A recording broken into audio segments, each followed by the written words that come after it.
Pinupuri ka namin, O Diyos, Ama, Anak, at Espiritu Santo.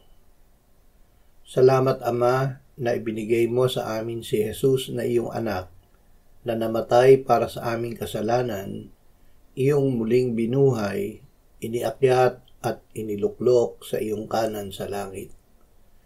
Salamat na ibinigay mo sa amin ang iyong banal na Espiritu at sa pamamagitan niya ay ibinuhos mo ang iyong pag-ibig sa aming puso.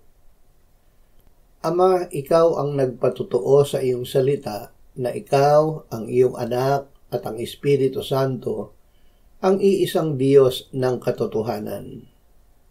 Salamat sa patotoo mo na kami na sumampalataya sa iyo at sa iyong anak ay kinaroroonan ng iyong anak sa pamamagitan ng iyong Espiritu, kaya't kami ay may buhay na walang hanggan. Amen.